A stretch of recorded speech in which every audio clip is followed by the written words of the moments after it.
Right. Yeah.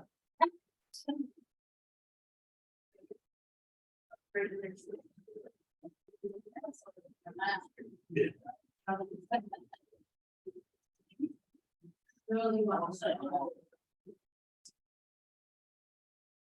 I had a lot of harvest.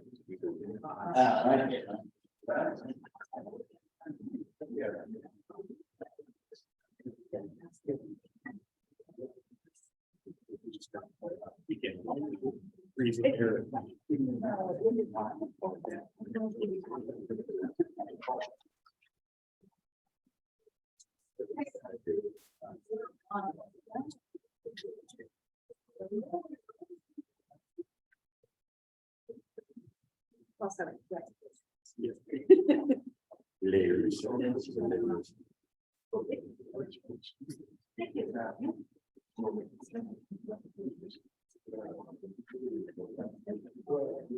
all we're basically, we're just gonna go right through this whole thing all over.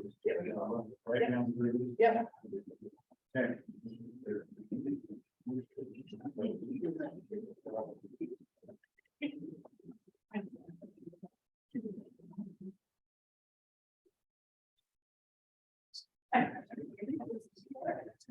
One small belt. Fitzgerald online? Yes, there is. 6:30, you want to roll?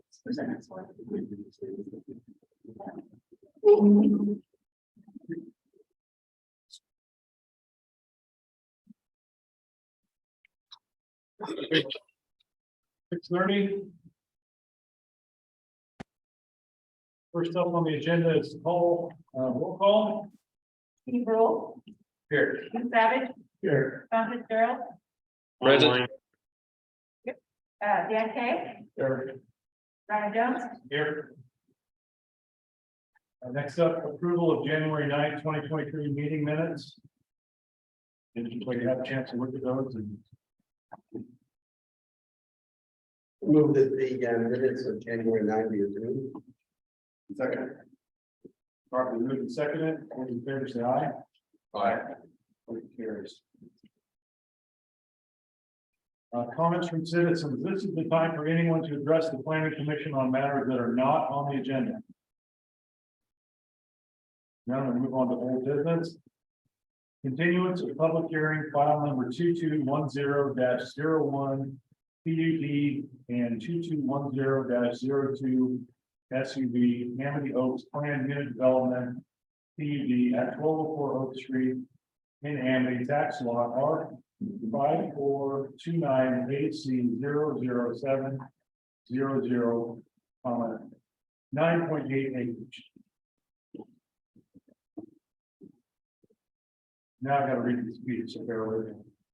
Ladies and gentlemen, tonight we're holding a continued public hearing regarding application number 2210-01 PUD and 2210-02 SUV for community home builders at 1204 Oak Street in Amity, tax lot R5429AC00700. This is a quasi judicial decision, unlike in legislative hearings where personal opinion may come into play. Quasi judicial rulings must be grounded in the relevant code and other approval criteria. If the application meets the code and other approval criteria of the city, planning commission must approve it. This public hearing was originally opened on Monday, January 9th, 2023. On that date, the planning commission heard a staff report and accepted written and verbal testimony from all people who were interested in participating. On January 9th, 2023, the planning commission closed verbal public testimony, but granted a request to leave the record open for the submittal of additional evidence pursuant to the procedures of Oregon Revised Statutes 197.763. Tonight's continued hearing will proceed as follows. We will first address some preliminary legal matters. Then staff will give an addendum staff report addressing additional information submitted to the record since January 9, 2023. Then the planning commission will ask questions of staff or the applicant and deliver. Planning commission will make a decision by motion and vote. I now call to order the public hearing. Now cover the preliminary legal matters. Legal matters, burden of proof criteria and appeal rights.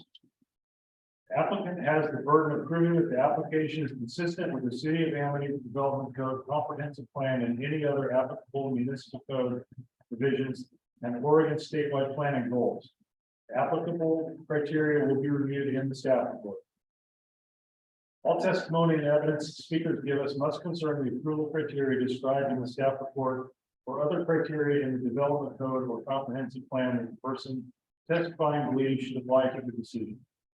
If your testimony would be repetitious, but you would like the opportunity to appeal the decision, you must sign and submit a public testimony before the hearing is closed by the chair. Only those who have appeared before the commission in person or in writing will have standing to appeal this item to the city council.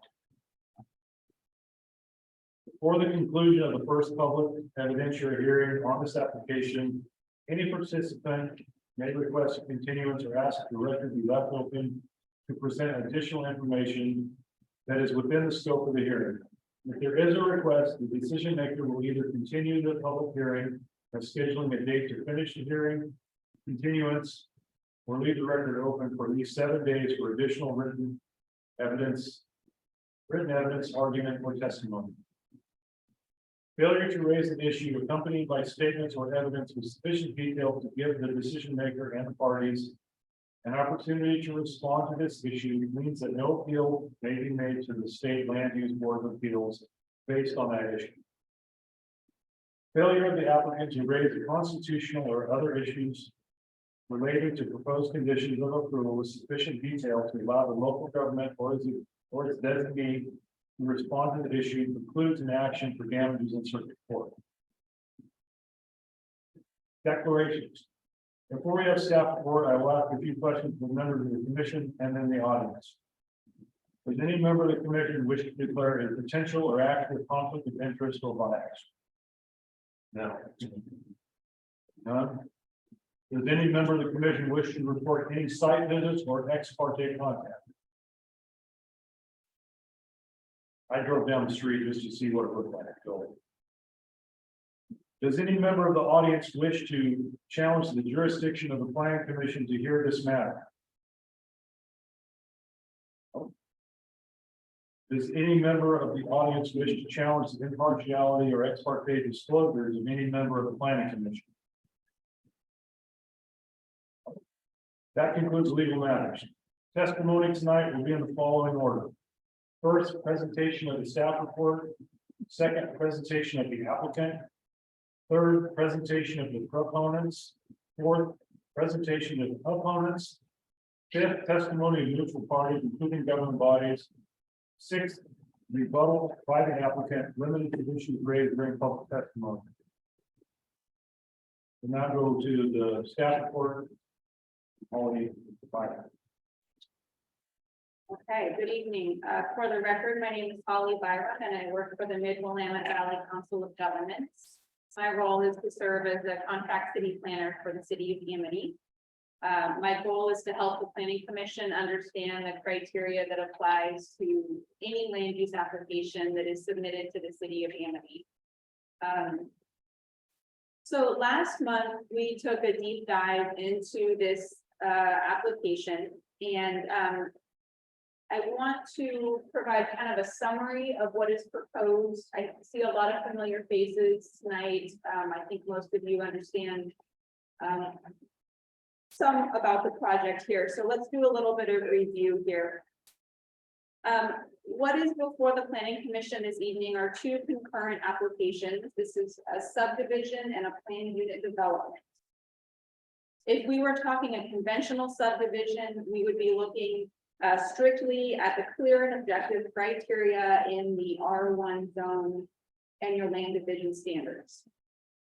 But when you add the PUD application with it, that is intended to provide the developer additional flexibility to accommodate unique site features. PUD applications allow for flexibility and creativity. They allow the developer to solve problems on sites.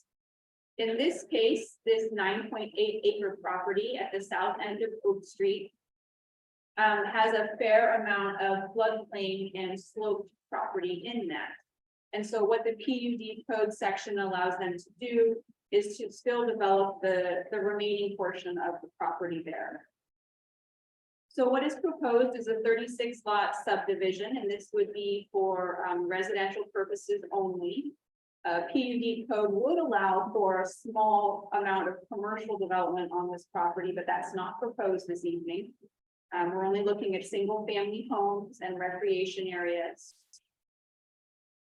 Last month, we talked about the site plan and how it was laid out. There will be a new public street called Amity Oaks Lane. There will be a fair amount of open space that coincides with the floodplain along Ash Swale. Again, the intention here is to keep all development out of the floodplain. And then we also talked about what types of public improvements are required of the developer. It's important to note that when development comes to Amity, they are responsible for paying for that development. The city doesn't pay for the development, the developer does. And so they are required to put in the sidewalks and the streets and the fire hydrants and the street lights, the water lines, the sewer lines, anything that they need to serve their project, they are responsible for. And so we talked through some of those public improvements last month.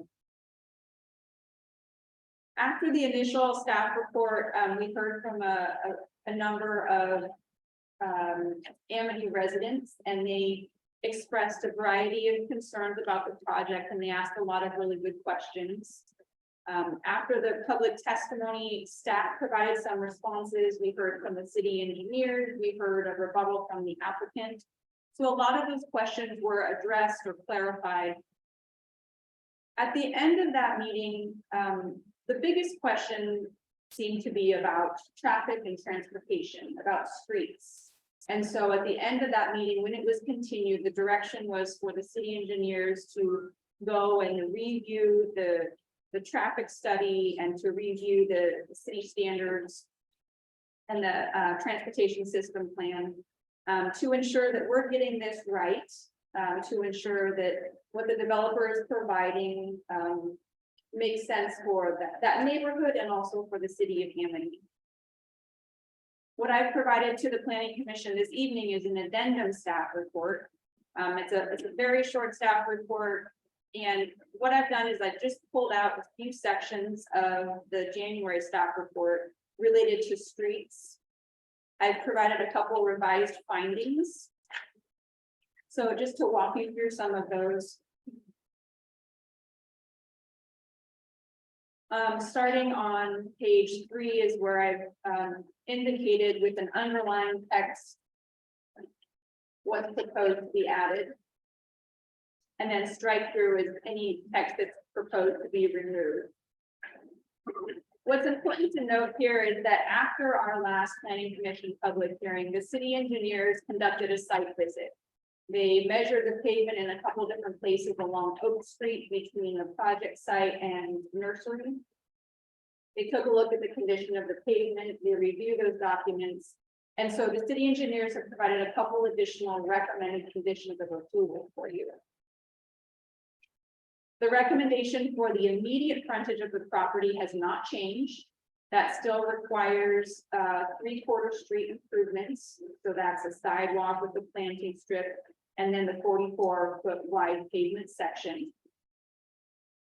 Part of that would be constructed on land the developer will be dedicating to the city as they're required to bring that full right of way width up on their section, on their half of the center line. Again, no other private properties would be required to develop these street improvements. That would not be required or allowed. And what's changed here is the off-site improvement recommendations. So off-site improvement refers to anything that's outside of the project area that is required to support that project. Specifically, what we're looking at is the condition of Oak Street in terms of the pavement, the potholes, the width of Oak Street, the ability of Oak Street to handle two-way traffic and or parking along the sides and pedestrian traffic. We heard from a number of residents that they were concerned about the safety of pedestrian traffic on Oak, specifically children. And so that is something that we looked into a little more carefully there. What is recommended is for the developer to conduct a survey of the Oak Street right-of-way from the project all the way north to Nursery, so that we can get a clear look at the existing pavement and where it sits within that right-of-way. Additionally, there is a recommendation that in order to meet the kind of the minimum flow of traffic, two-way traffic plus pedestrian safety, there really can't be parking on two sides without the full development of that. And so the city engineers are recommending that the west side of Oak Street be deemed no parking along the west side. And so parking would only be on the east side of Oak Street from the project frontage all the way up to Main Street. That would allow for better sight line for pedestrians on the west side of the street. The city engineers are also recommending that between Roth and Nursery Streets, that the street is widened to 30 feet wherever the pavement width is less than 28 feet. And again, there the thought is 2 lanes of traffic plus 1 lane of parking. And that the developer would repair any existing pothole damage on Oak Street. Again, in an ideal world, we would require full improvements of Oak Street all the way to Nursery, sidewalks on both sides, but we really can't do that. We need to look at the proportionality of what's being required of the developer in consideration of how many additional trips they're bringing to Oak Street. And so what follows in the staff report there is a revised set of conditions of approval, very minor changes to those conditions.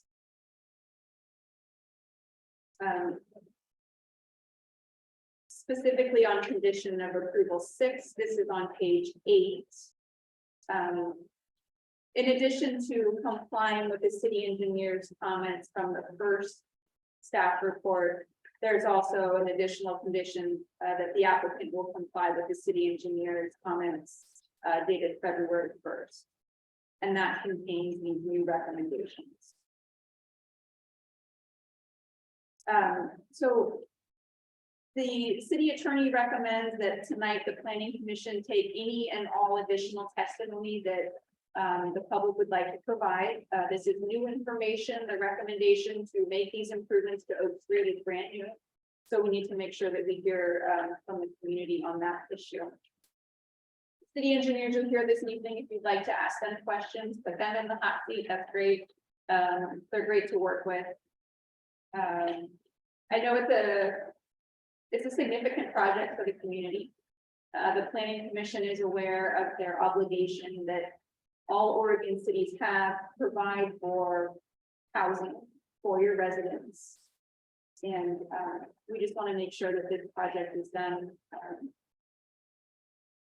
in a way that makes sense for your community and is in compliance with their code. So that's all my comments. I'm happy to answer any questions, or we can do that at another time. Do you have any questions, Holly? Paul, you mentioned the improvements, it's all on the east side on the street, I know. Sidewalks, where the, what we're talking about. So the sidewalks on Oak Street would be only along the property frontage where the project is. So that's on the west side of Oak Street. Property. Yeah, yeah. Yeah. No sidewalks would be required beyond the subject property. Partly because of the expense of that, but also because there's not significant right-of-way width. And you can't tell a private property owner that they need to give up their property for this project. Unless they're building a house. Exactly, yeah. Until that property develops. You guys want to come in and grab chairs, or extra in the back? You don't have to stand up and hide. Come on in. You have a chair. So one question about Oak Street, no parking on one side. Is that Is that used now? My understanding is that there's occasional parking on both sides of Oak Street. I believe the recommendation for the west side comes from the location of the crosswalk at Oak Street or at Oak and Nursery. Is that correct? On the west side of the intersection? Yeah, it's there, the middle school is on that side, as well as, it looks like there's kind of deer trail type things where people have been walking on the shoulder already, so just kind of continuing what it looks like people are doing already. Yeah, it could be one side or the other, I guess there's the city proposing one side or the other, it's really just to accommodate, a 30-foot minimum, 2 travel lanes and parking on the side. So presumably the majority of the development being on the west side of Oak as well, that pedestrian traffic coming out of that neighborhood will just follow that westerly side of the to like the middle school or downtown. They're gone.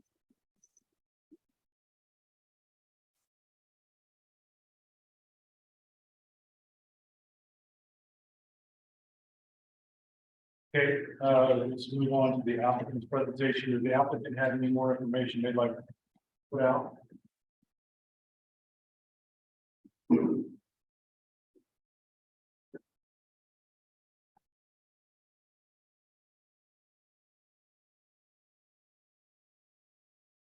Good evening, planning commissioners. Again, for the record, my name is Steve Kay with Cascadia Planning, representing the applicant. My address is P.O. Box 1920, Silverton, Oregon 97381. And following last month's meeting, the applicant considered all the testimony that was provided by citizens and asked the city if there were offsite improvements that were made to Oak Street, would those improvements be eligible for transportation system development charge credits? And the response is that the city doesn't currently have a mechanism to provide SDC credits to developers. Therefore, an ordinance would need to be adopted by city council before credits are provided. The applicant has estimated that the off-site street widening as proposed by the city engineer will cost between $100,000 and $150,000. The amount of transportation SDCs that will be paid by the applicant for the 36 unit development is approximately $118,000. As we presented last month, community home builders partners with families and individuals to build their homes and to provide them economic stability. Community Home Builders is a nonprofit entity which provides service through some public funds that are provided to them, some private donations, a lot of volunteer labor, and a cost-conscious approach to the projects. So as you might expect, the cost of these offsite improvements significantly impacts the ability for this organization to fulfill its mission. It's unlikely that the project would be able to move forward if extensive off-street widening is required and transportation SDC credits are not provided for those improvements. Therefore, if the Planning Commission approves this application with a condition to widen Oak Street to a minimum of 30 feet wide from the site to Nursery Street, a distance of about 1,400 feet, the applicant would like to make a request. The offsite improvements to Oak Street are community benefiting improvements to the public transportation system. Therefore, the applicant requests that the commission pass a separate resolution to the city council this evening, stating that this hearing body supports an ordinance which provides SDC credits and a reimbursement equal to the cost of installing those off-site improvements to the transportation system. If the commission is willing to support this resolution and then the city council does permit SDC credits or provides a reimbursement, the applicant could accept the revised conditions of approval and would like to do what it can to improve Oak Street. However, this scenario does present a lot of risk to the applicant who's trying to develop affordable housing options for the community. Therefore, the planning commission could consider modifying the requirements for condition 6 so that safe travel is provided for vehicles and pedestrians with reduced costs. Under this scenario, the applicant requests that the commission consider requiring a minimum 22-foot wide uncurbed pavement surface from the northern boundary of the site to Nursery Road or Nursery Street. This pavement width could safely support two-way vehicle travel and a pedestrian shoulder, or a separated pathway could be provided for pedestrians. And the improvement will meet fire access standards. As we discussed at the last meeting, the applicant's materials and the staff report detail how the applicable approval criteria has been met for the submitted subdivision and plan unit development applications. We thank you for your consideration this evening, and I'll be on hand to answer questions as well as the project's engineer. Thank you. Also, have a couple pictures of the development that I was hoping to show you last month. I'll just pass it around.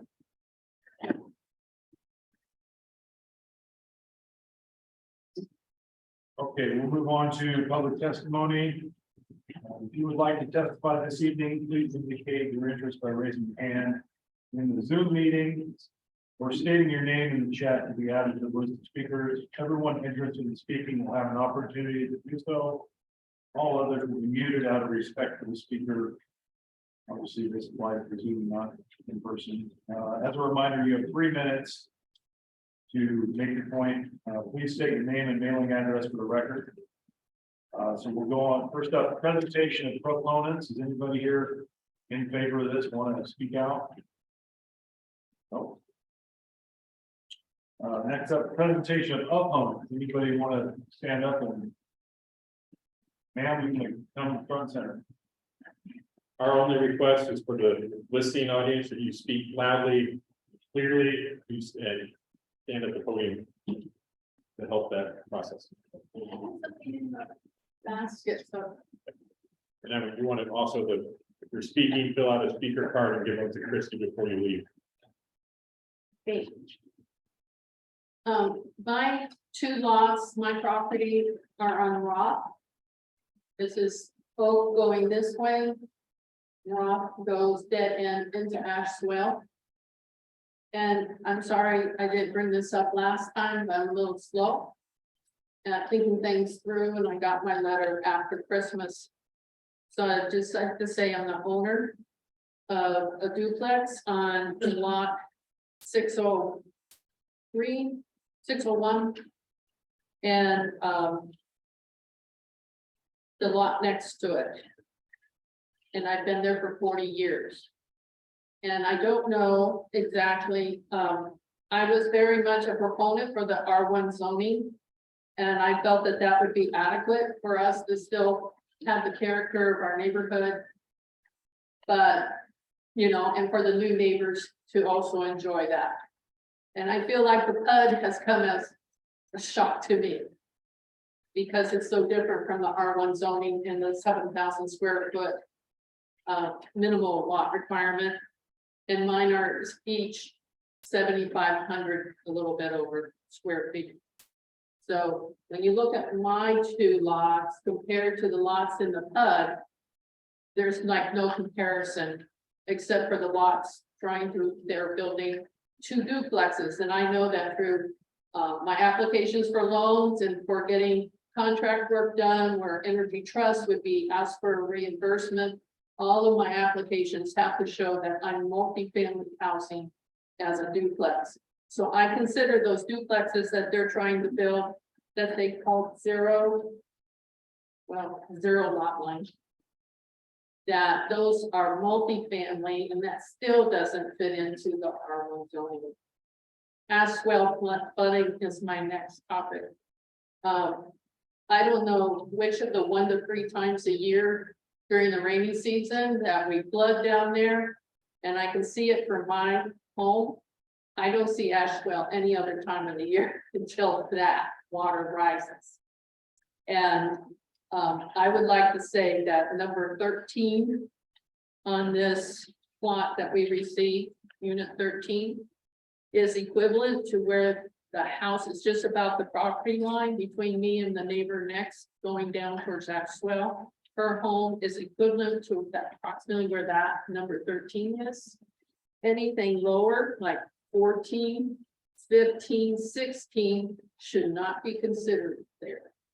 And if you look at Google Maps, you'll just see Ashwell comes in, the closest point is right there at the end of Ross Street in that corner where 14, 15, and 16 are. So I would like to have that removed because those people are not going to have quality of life. They're going to have flooding issues. And this, if you don't live on Rock, which is just, there's just 4 properties on each side of the street and 1 behind. You would know about this flooding if you drive past Bayou Golf Course down by the Crescent View. That's your minutes. Thank you. Thank you. Next. Mona.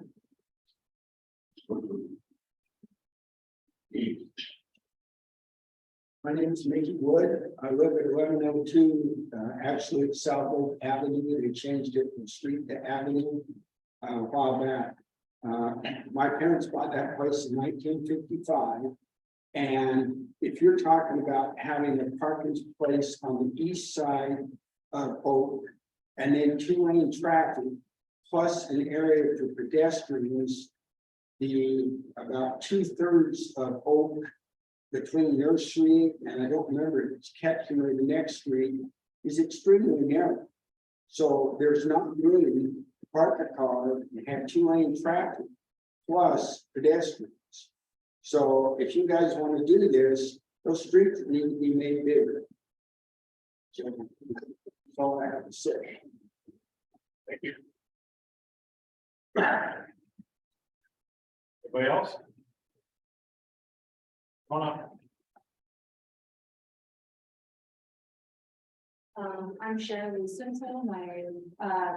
My property is the 1202 Oak Street, which is right at the corner of Long Milk, so it's, right in front of our alternate. Talking about it. My question is, would they add like a stop sign to that corner? We're really gonna, if there's all that traffic, it's gonna be really hard to get out onto Oak Avenue. Just because there's gonna be a lot more traffic and that was all. That's a question for the city engineers. I would assume. Oh, okay. A stop sign at Oak and Rock. Yeah, there's a stop sign there, but just on like Rock on both ends. There's not one on Oak. Your 4-way stop. Right. Stop instead of two-lane traffic.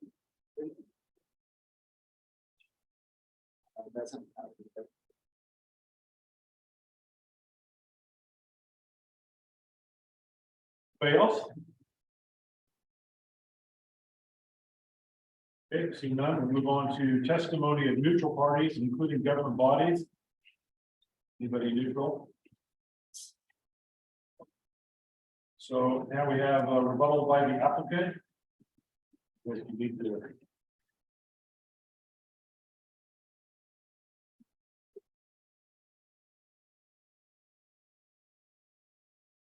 So there's a question or concern about the floodplain. The floodplain will need to be certified through this process, where it is located. And the building permit process requires that these structures are located outside the floodplain. So that certification process will happen. The city will verify where the floodplain is and that these structures are not located within it. So that issue will be addressed. And then concern about parking on Oak. It sounded like from city staff's comments earlier that Oak there's currently not parking on Oak. The applicant's not proposing to provide parking on Oak. In fact, we would, like to widen it so that it's safe for 2 lanes of travel for vehicles and for pedestrians on the side of that, but we're not proposing to add parking on Oak. And then as far as adding a stop sign, the applicant will follow all the city engineer's recommendations as far as that goes to ensure safety. Are there any other questions that the commission has? Well, just on the issue of floodplain, it wasn't clear to me whether the speaker who raised the issue was saying that the floodplain map is incorrect, or that in fact the slots that you were referring to are in the floodplain. I really don't know if the map is incorrect, it didn't see, but I don't know which of the floods that we've seen, or that I've seen for 40 years, it would be considered a 100-year flood. That's all I'm saying. And I guess close the loop on that is what you're saying, that you would just take those lots off the grid if it turns out that in fact there's an issue there. Yes, but the site has been surveyed. We know what the topography is doing on the site. And we know where the base flood elevation is because FEMA provides that on their maps. So we have determined where the floodplain line, the 100-year floodplain line, is located on the exhibits that we provided with our application.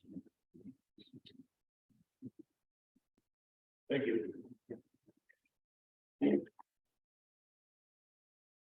Any questions of the staff? Does the staff have any further comments or clarifications regarding this application?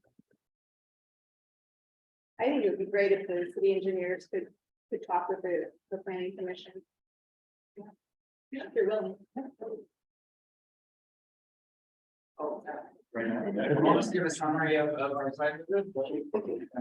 So Abby and I here, we went down Oak Street. We've gone a couple of times and looked at the site and went, took some measurements, just kind of walked around and some site reconnaissance.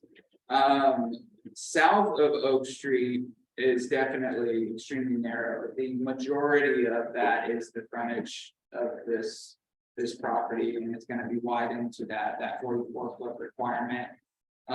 We did actually require in our recommended conditions of approval, we want to extend that all the way to Roth to the maximum extent feasible, considering the right of way with limitations there.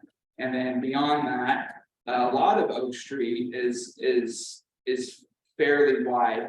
There's not a huge portion of it that will have to be widened. Now, we didn't go out and survey every point. That's why we requested a boundary survey and the limits of the pavement be surveyed so that we can see that from the developer, and then we'll be able to determine where it needs to be widened. There was definitely some areas that were less than the 28 feet that we would want to see to have 2 travel lanes plus parking. And then widening it to that 30 feet, if it's below 28, provides 11-foot travel lanes and 8 feet of parking, which is sufficient width for that. There is a portion along Oak Street that it makes it look a lot more narrower than it is because there's overgrown vegetation, and I was able to go out and actually uncover like leaf and debris and that sort of thing for at least 3 feet of the pavement that's actually covered up. So when you just drive down there, there's a portion of that pavement that's actually wider than it looks where the vegetation is coming in. We would want to see, you know, that vegetation be cleared, where it's in the right of way. So that for that pedestrian, circulation on the west side of Oak Street, so they have that clear path, they're not having to come into the pavement, so they can stay on the shoulder there. There's definitely some pothole damage, so that's, you know, pretty minimal, that we would want to see the developer repair all that pothole damage all the way out to Nursery. What else did we look at? Yeah, that full Roth and Oak intersection improvements. So not just widening it, but getting kind of a full intersection improvement, so that whole area, including, you know, a certain limit outside of it, would be a small portion now of extending the Roth that would get repaired and tied into the existing pavement there. No, that would be the time when we would look at adding a stop sign, and that when the development came through with the final design, that's when we would start looking at that sort of level of detail for signage. Like we had mentioned, the parking, no signing the west side for no parking. That kind of makes sense. The development's on the west side, so pedestrians coming out of the development and the existing folks living on Oak Street would have a clear walking path. Not a sidewalk, but still potentially road shoulder area where they could walk safely off of the pavement. And yeah, outside of that, we looked again at the traffic impact statement, reviewed that again, just kind of with the comments from the public and the planning commission in mind.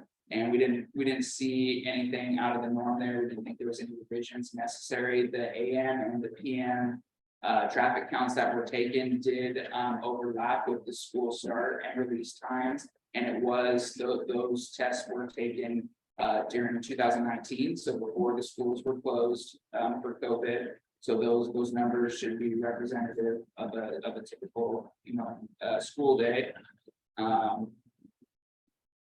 And yeah, that's kind of a summary of the extra effort that we put into it. Do you have any questions or clarifications for us? Are there currently any weight restrictions on? Not to my knowledge, no. Yeah. I mean, yes, beyond the typical, but not in addition to.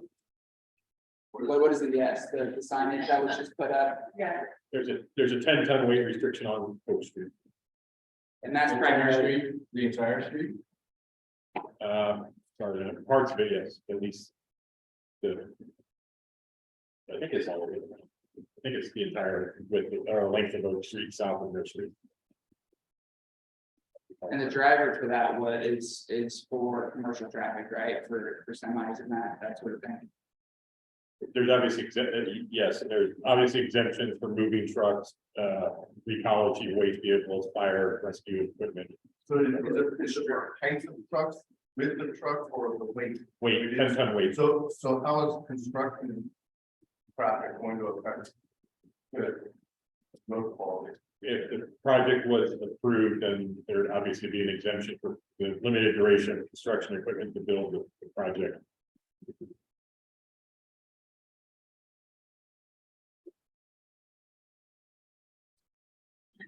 Just a little bit more.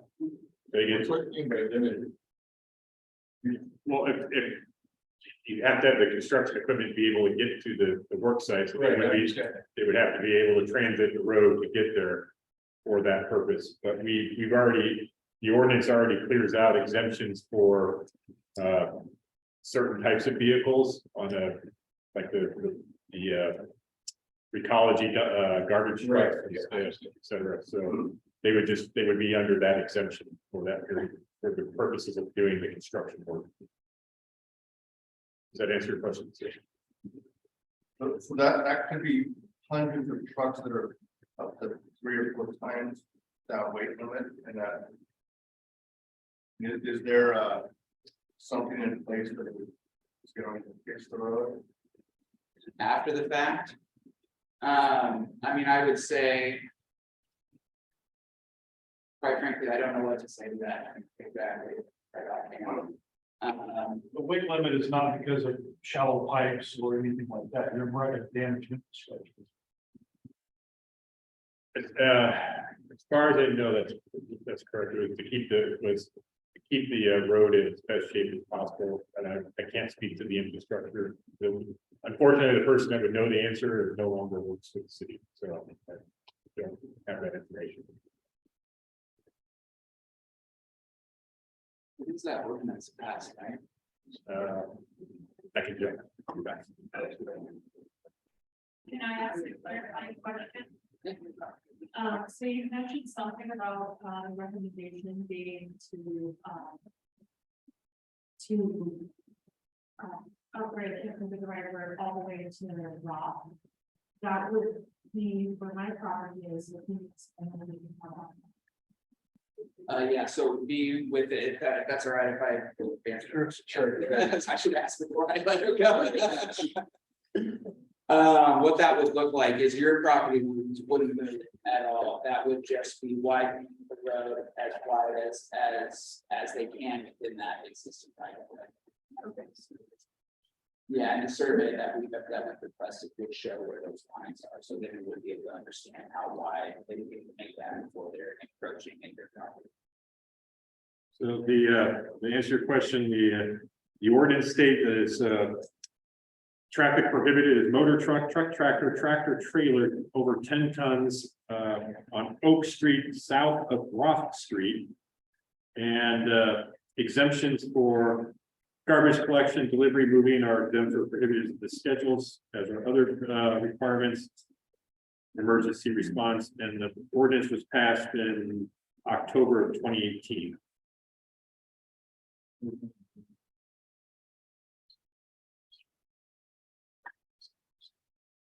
The 10 tons just after raw. So from nursery to nursery south to Roth Street, no restriction. Roth Street south to the end of the road, 10-ton weight restriction. And that's and I think some of the question is why the signage. We never actually put the signage up there until we got the funding and everything. So the sign went up recently, but the ordinance as requested has been there since 2018. So when I'm hearing the portion that is restricted is the portion that's going to be rebuilt as a part of, would be rebuilt as a part of this project. I think it would affect the fires. Well, They don't know what the weight limit is on nursery to raw. I do not. Well, so there's also restrictions on Roth. There's restrictions on Ketchum, Jellison. So that, yes, that's why you're having select as well. So again, Gary Mathis was the individual that had more knowledge of this. We can't answer why certain sections, but the ordinance clearly states Oak Street south of Roth, which means there would be no weight limit, anything coming from Nursery to that intersection. I know construction. Empty. It's not. Yeah. Empty. The gravel, whatever, concrete, they're concrete. Yeah. So. It's a conditional. You're talking about a 3-year iteration is built up, is that correct? So I've heard about 3 years. The actual construction shouldn't be that long. So the actual construction of when that traffic. Yeah. Over. What are we looking at for final? 3. One. One. The infrastructure first. That's not what was said in the last meeting. I think there was a misunderstanding. She meant when will it start? But you're saying how many years will it take? Yeah, I'm talking build. Construction of the development. The home itself.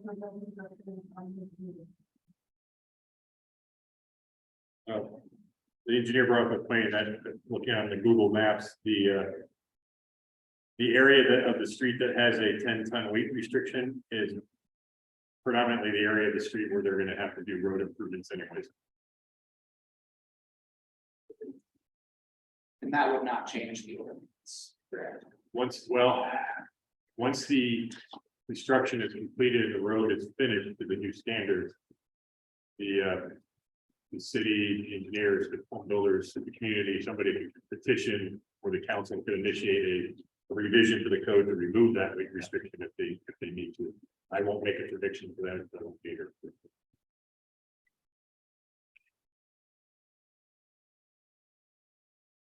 I guess I'm just concerned, we've got a lot of heavy equipment moving on the street. We need to know what the weight limitations are.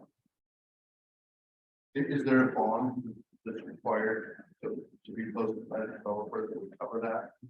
That could, as a special consideration, I think that that's something that you could put on there, a bond that would be released after the duration of when that damage would occur. I think that would be reasonable to cover any damage that happened from that.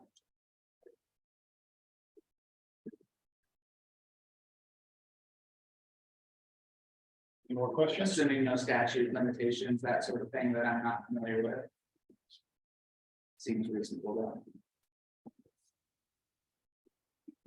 Thank you. I have a couple for Jesse. That's okay. Go ahead. No, that's fine. The applicant mentioned their desire for SBC credit or reimbursement. Staff has stated that we are willing to research that, to help the city council understand what that would mean for such an ordinance. The applicant stated, though, that if they were unsuccessful with that, would the city be willing to consider a 22-foot width with potentially a separated pedestrian pathway? If there were a designated pedestrian pathway that were constructed, I think that would still satisfy the intent, but I don't know that we would have to find both sides for no parking at that point. This 22 feet is basically 2 11-foot lanes, which is, two full-size trucks going by each other. There's no room for parking there. So I think that would, if 22-foot lane, that would be acceptable, but parking on those sides and then separated pedestrian access. Got it.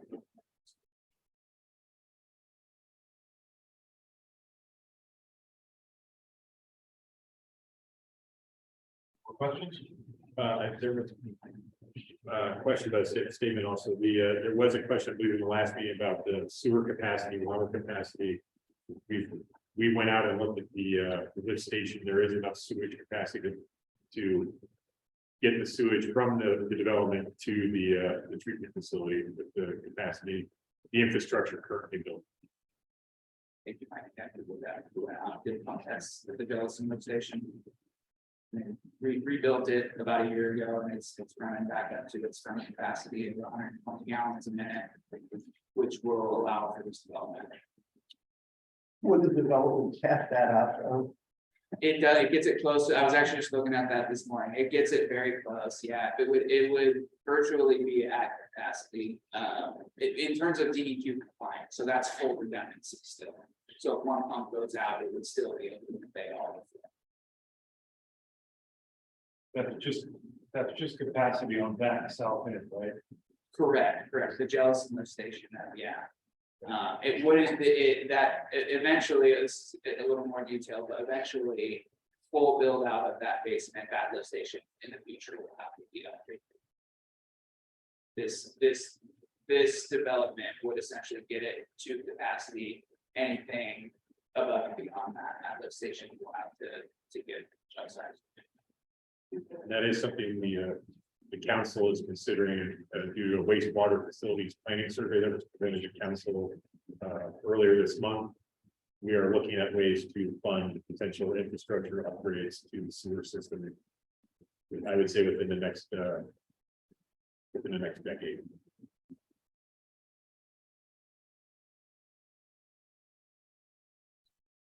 Any more questions? Okay, moving on. Thank you. Let's see. Does any member of the commission have any questions for the staff?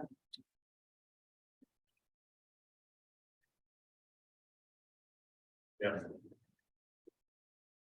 I have a question. You talked early in your presentation about the benefits of a PUD and the flexibility that allows. What are the trade-offs for the flexibility? So in Oregon, cities are required to provide a 20-year land supply to provide housing and employment land. And the way we do that is we look at your projected growth rates, and then that equates to so many acres of residential land. But we know there are sections of town that should not be developed if they're in the floodplain or if they have steep slopes.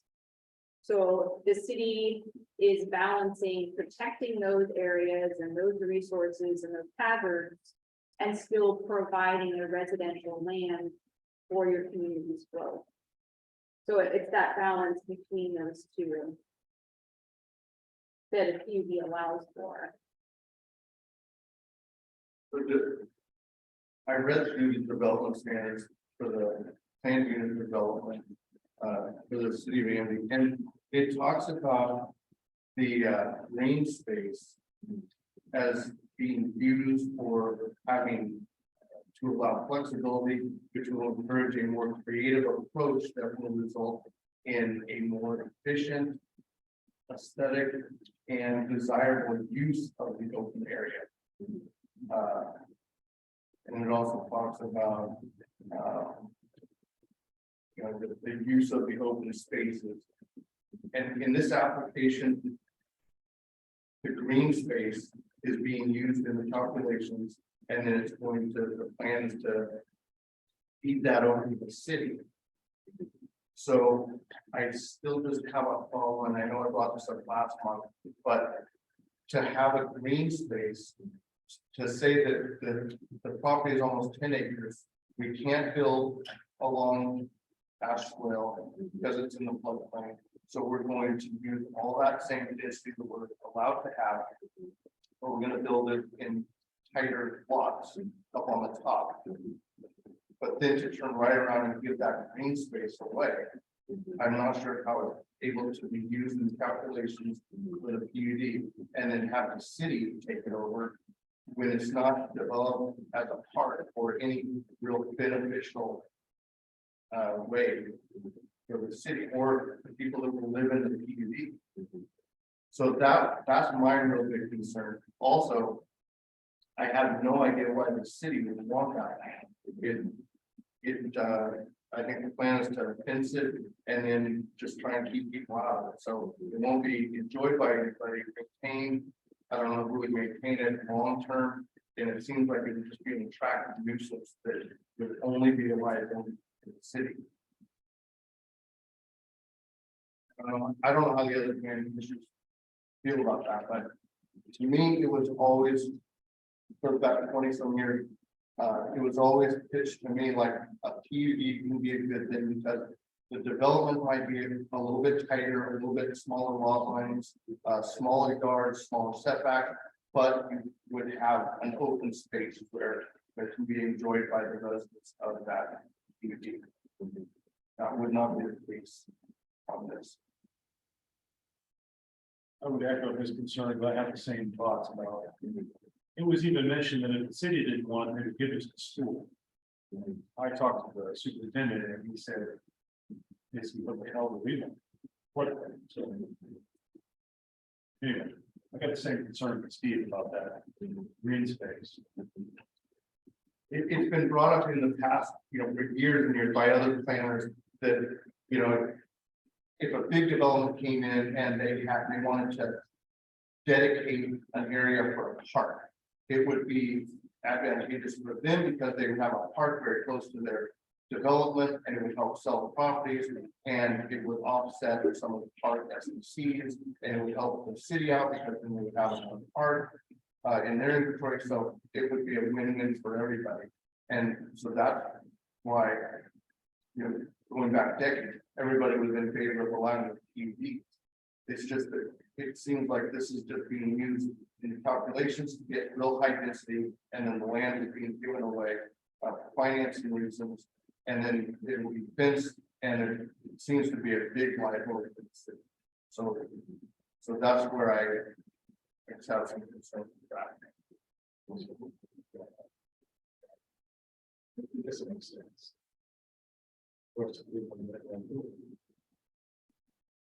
And I realize that would be up to the city council, you know, to take over land. That really wouldn't be for us to decide.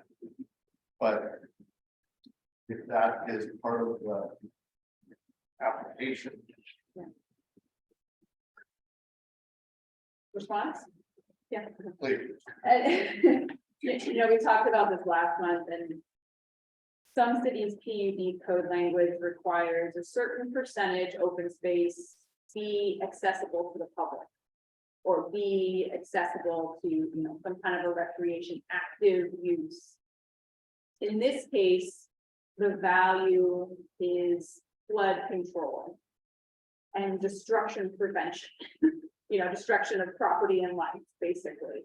We're not gonna build there. And the code doesn't require public access there. I understand when it was written that it was intended to, that was the vision, that was the goal. We can improve that language, certainly. And so that I think is really on the planning commission and, you know, do you want to see more different in the future? But I think some of that language, I mean, it kind of leans that way, where it says, you know, result in a more efficient, aesthetic, and desirable use in open space. There would, in this case, there'd be no use of most of that. I realize there's a very small little park or a play area on maybe about half a lot. It looks like, and then it talks about and to best utilize, you know, the open spaces. So I think it kind of does talk a little bit about the use of that. It just doesn't get real specific. Forgive me, procedurally, have we closed public hearing? Are we in deliberations now? I just want to make sure before we get too far down the road. You're still in commissioners asking questions to the staff. Okay. I just don't want to get too far into deliberations. We're still in. We're just asking questions. Okay. Yeah, I think we're all confused about this green space that's being fenced off and given away. It seems that makes no sense to me or. Yeah. Just trying to figure out how that works. Yeah. Or if it is going to be, then how can you use that in the calculations of, you know, we have this much space to develop, but we're only going to develop this. It seems like that would be. I mean, is it green space that's going to be used as green space, or is it land that the city might want?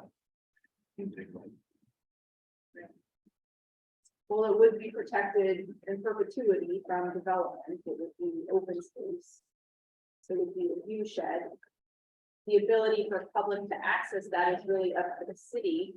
I think when we were discussing, would the city want public access there, there were concerns about liability and maintenance and, you know.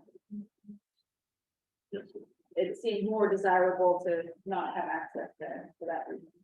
So the way the council has described it is they would be interested in making that transfer, but they have not committed to making that transfer. You know, and you're right, it would be a city council decision whether they would take the land or not. But there was a question in the previous round that was, well, this is deeding the land away as contingent upon them getting the project built, would the city, you know, take it? And we didn't commit to that. But at the and partly that was the mayor and council not wanting to maintain neutrality, because they're also their appeal authority, but also by not tying your hands one way or the other in your decision, the process of saying, well, council's already said this, and then obviously we got to go along with this either. So it's a little bit fuzzy because of the way who approves what. But the city hasn't fully committed, the city hasn't committed that to taking it, they would just show interest in doing it. It's like you said, it's up to be up for a council vote, and I cannot predict how that vote will go, so I won't even have to guess. So then how do we make a decision? Where they say, this could be green space, or this could be no man's land fenced off, you can't go there. If we make a decision based on being green space and then it becomes not green space, then what? It would have to be open space in perpetuity. It would not be developable, regardless of who So owns, what, who's gonna develop? right, regardless of who owns it, it will be open space. One option the commission could discuss would be increasing the amount of active open space available to residents of the community. You could do that So basically having fewer lots. potentially, or the applicant. Yeah. Mhm.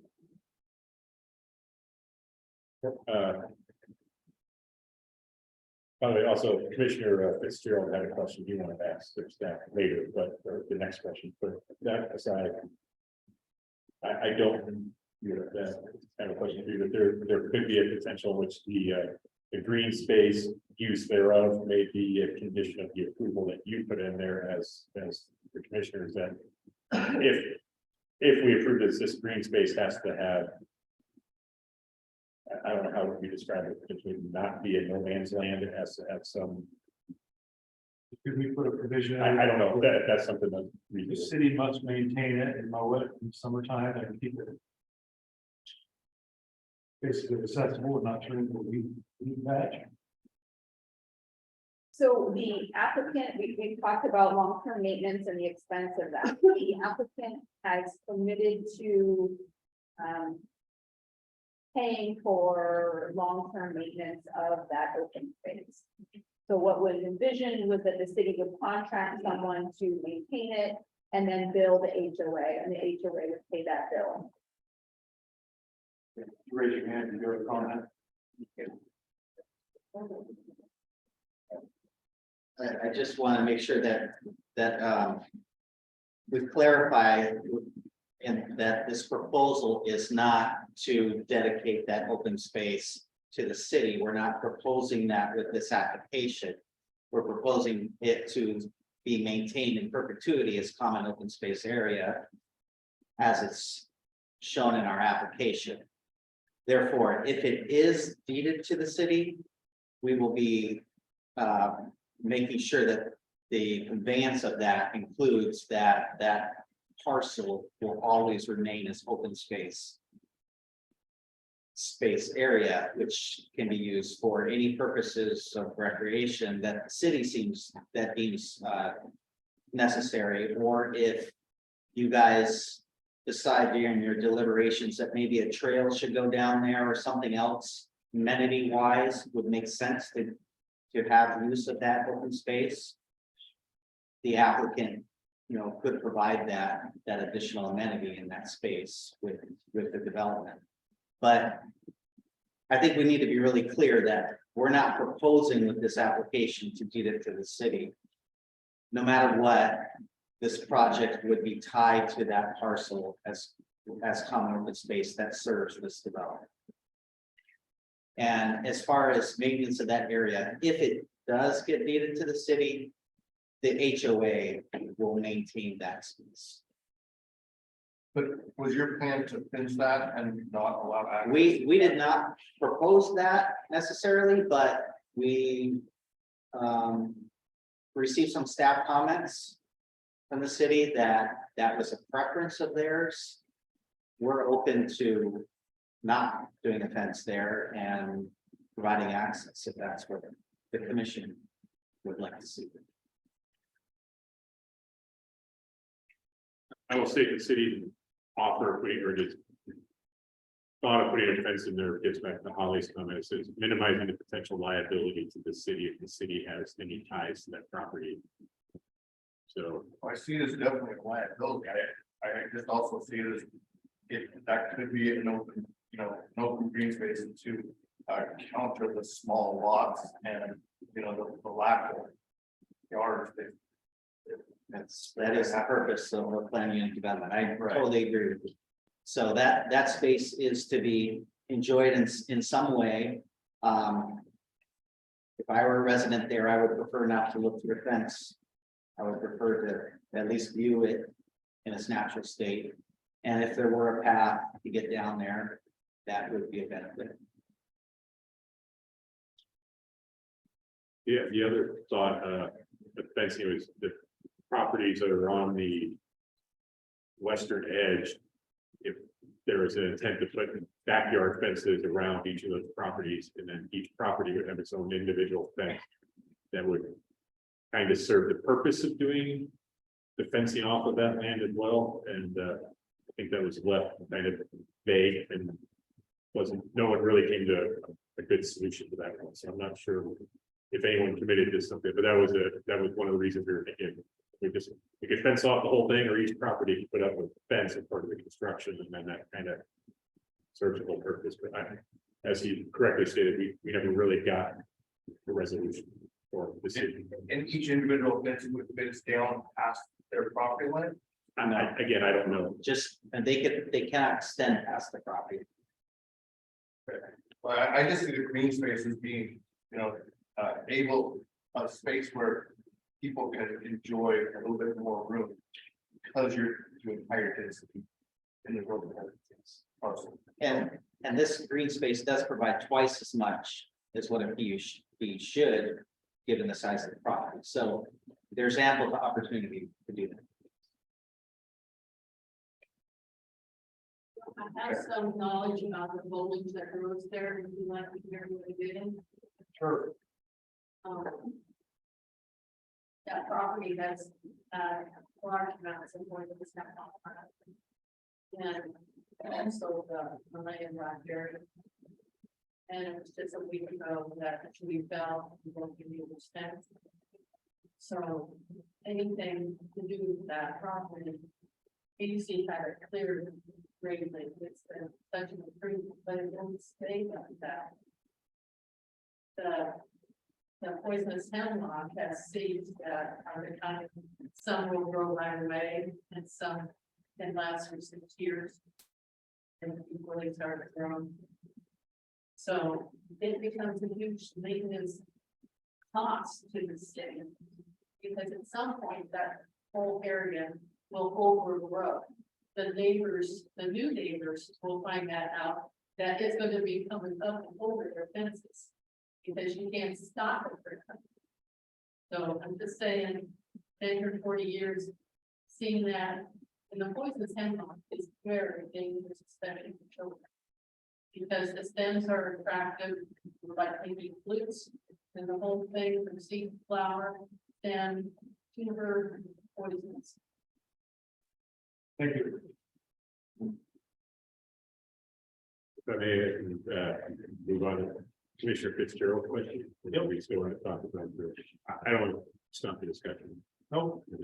Commissioner Fitzgerald asked, the request of the developer is that the city reimburse them for the cost of widening the street. Where would that money come from? How realistic is that request? Have we told them to widen? I guess.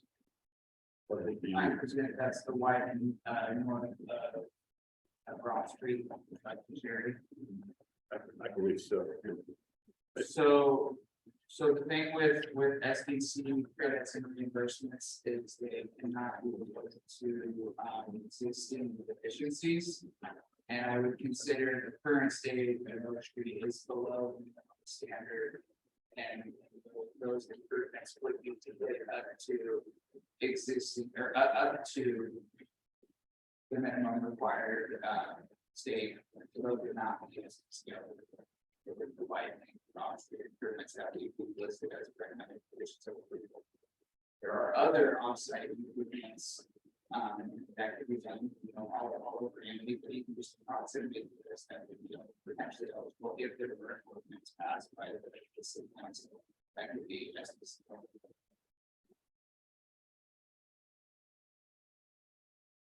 Additionally, I would state that I think we came to the agreement that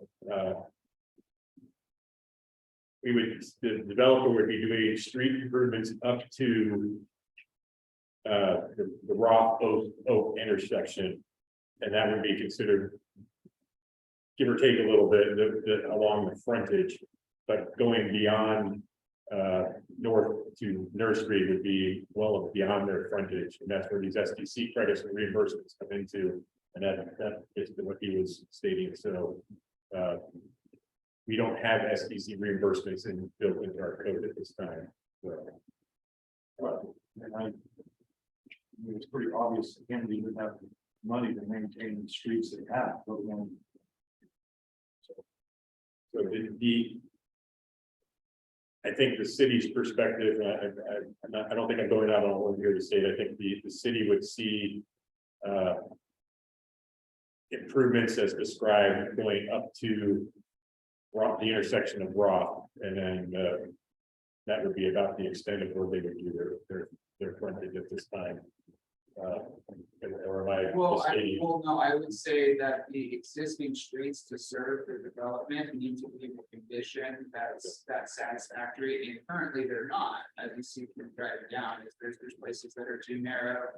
There's significant damage or where I should say potholes and that sort of thing along. So they're currently not sufficient to serve the development, and it is the developer's responsibility to get them to a position that it's reasonable to serve that development, which is the minimum recommended conditions that we recommended. That's incorrect. Let's go with it. So yeah, those would not, and anything that is in your pamphlet that we said would not be SDC. And how do the credits work exactly? How I've seen them work, and it would obviously depend on the language of the ordinance that was getting passed. Is for improvements that are requested to be done by the developer that are above and beyond what is required to serve the development. So those would be, if they were to sidewalk both sides, totally widen it to the limits that they can. Put sidewalks on both sides, do those full street improvements. Anything above and beyond what was in this packet, that additional amount would be SDC credit eligible. And again, what does that mean to the developer? So if the way I understand it is if for instance, we determine that their SDC in a typical format would be $100,000. And they say that going above and beyond would cost them $90,000. Their actual SDC payment to the city would be $10,000. But it would only be for the services rendered. So we have SDCs for water, sewer, streets, parks, etc. So if they're focusing on improving the streets, the credit would come out of the street SDC, not the overall SDC. So they would still have to pay a full SDC for sewer and water, unless they also went in and widened pipes and expanded the sewer infrastructure, but that affected them beyond. Yeah. That's how I've seen it. When I ask other cities, that's kind of how they provide credits.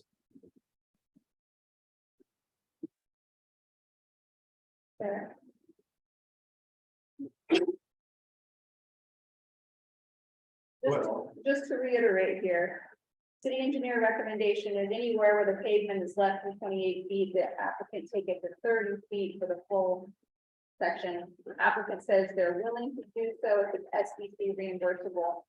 City engineer saying we can't do SDC reimbursements for areas of existing deficiency.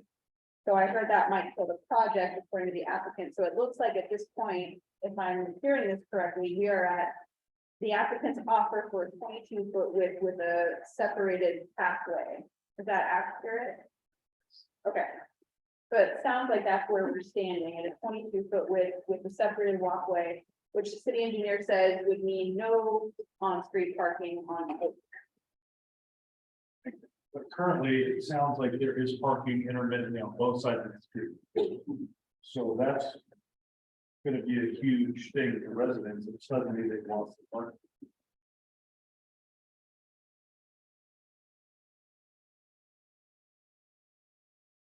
Would we need to send out notices? Is that something that we just change? The city just go put up no parking signs without a meeting and getting input from the residents? Have you seen that done in the past? That application is. I think this is it. This is the public notice.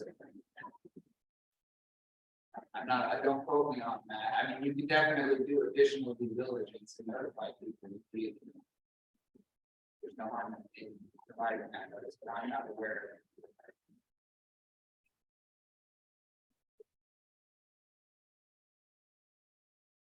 You like putting up a new stop sign or a street light in an intersection, you know, there's a plan commission meeting and all that notice and everything, but it's just for a lot of people, it's just I'm done nowhere. But I'm paying attention. Just throwing up the stop signs a lot different. So now you can't park. Yeah, I can see that being a big problem for some people. I could say If you use that as parking, and if you're taking away their parking 3 blocks away from the development, they may not have cared about the development until you take their parking. But couldn't the parking still occur on the unimproved right of way off of the fleet? Presumably there's a gravel shoulder on each side. on the east There's side. not. I think there are, yeah, I mean, Okay. yeah. So the concern really, the concern is traffic safety, two-way traffic plus the pedestrian safety. That is a concern, yeah.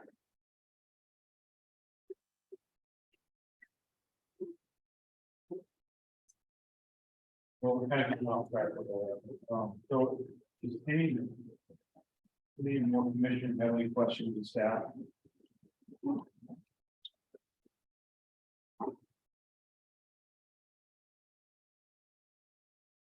Steve would like to step in. I gotta look through my notes here.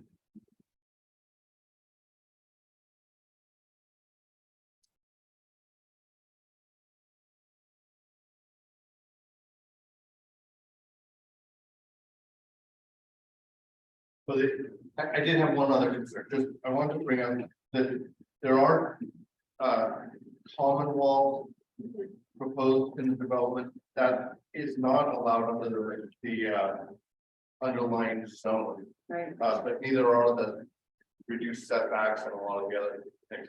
Is that common to, go that far in a PUD and allow common walls where they wouldn't be allowed Right, in our one zone? right. So the uses allowed in the PUD state residential uses and limited commercial uses.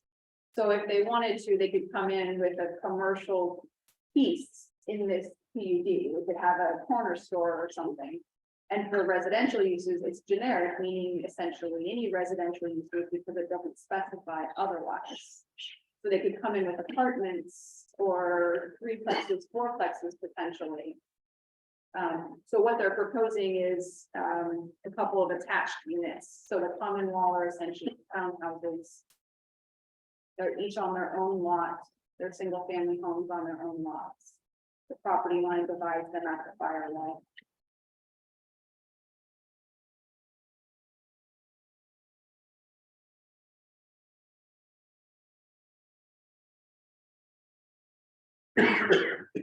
Any more questions, staff?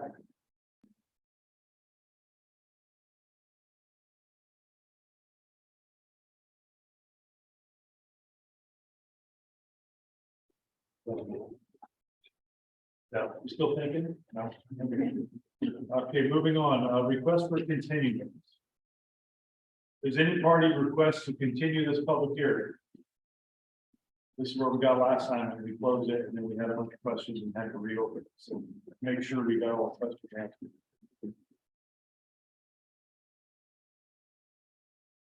Commissioner Fitzgerald, do you have anything else? Around here? Shaking his head no. No?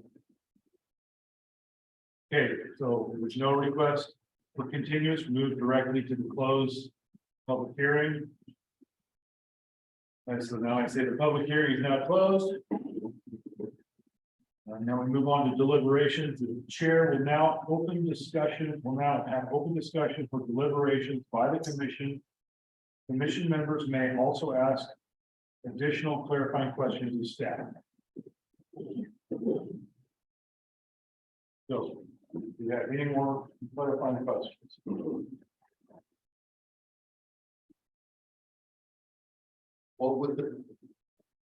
What do you see as the best way to include more open space in the?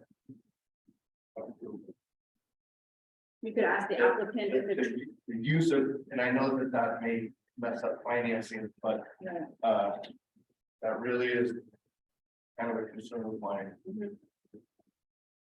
So I would like to see an increase in usable green space. I know we have a creek and a waterway, and it may flood in the winter, but to increase some of that green space, and I don't know how to, what's the best way to do that. you could ask the applicant if the trail is feasible on that slope. I haven't walked all of that floodplain there, so I don't know how steep it is and if the bench cut for a trail would be feasible there.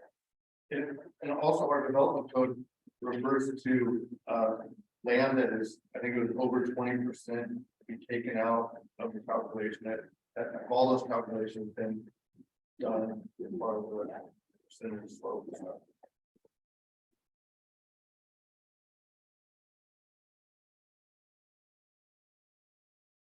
Have the applicant come up and answer that question? Absolutely. You want to come up and answer that question? I forget your name, Mr. Applicant. Consulting with their project engineer currently. He's talking to their project engineer.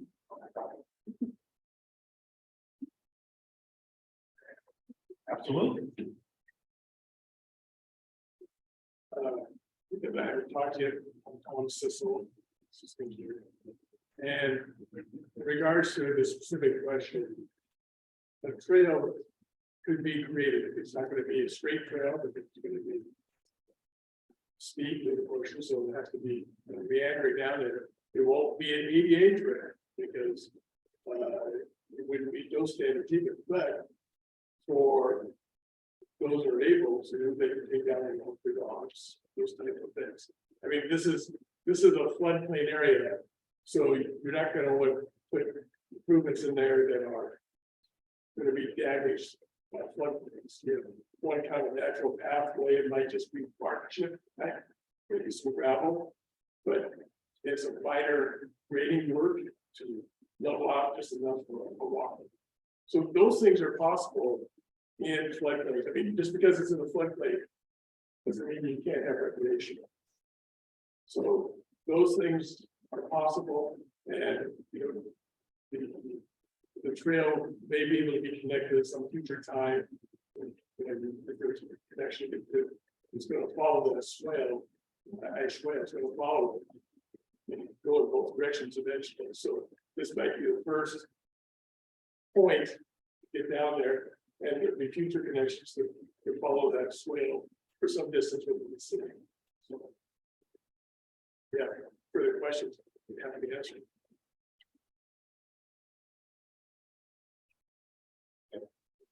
That potentially opens another can of worms, because now you're gonna have a trail going behind everybody's houses. And I wouldn't have that. The Keliihelua's west side trail got squashed because of that, because wherever there's trails, there's hobos, so I don't know. Well, I mean, this goes kind of beyond the discussion. If it's something that's well maintained, you know, there's talking about the homeowner association keeping that area clean and so forth, and they're going to have eyes on it. I mean, this right now we're not talking about anything that's beyond the limits of this parcel because there's nothing else. Right. But you know, it's just when you in many cities, you know, and I have offices down in Southern Oregon and Eastern Oregon, and you know, the goal is to, once you get a trail, is to try to extend it and connect it. So you know, this is what happens over time. It's not going to happen probably in 5 years, maybe not 10 years, but a long enough time frame, there would be connections to it. Well, I guess that answers the question that with these lots being so tight, this open space, making sure it's accessible. That answers your question? Yeah. Thank you.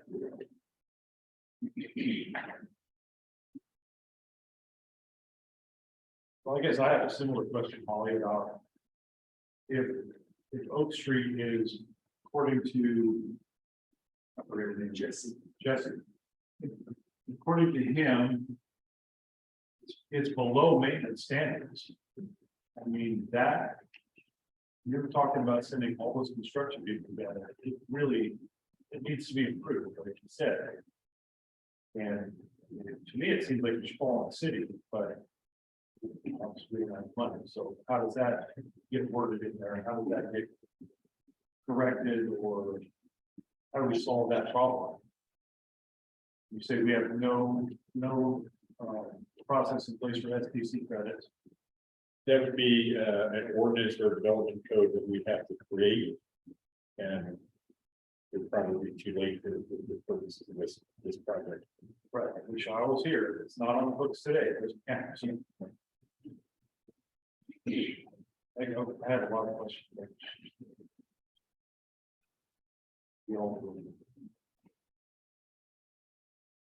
So you were talking the 22-foot width. That's 8 feet below what minimum standard should be. If it's existing 28, we can get by with that. And I will say there was a large portion of it that meets the standard. But it goes like this, and I didn't measure every point of it. So there was points that did meet it, and there was points that didn't.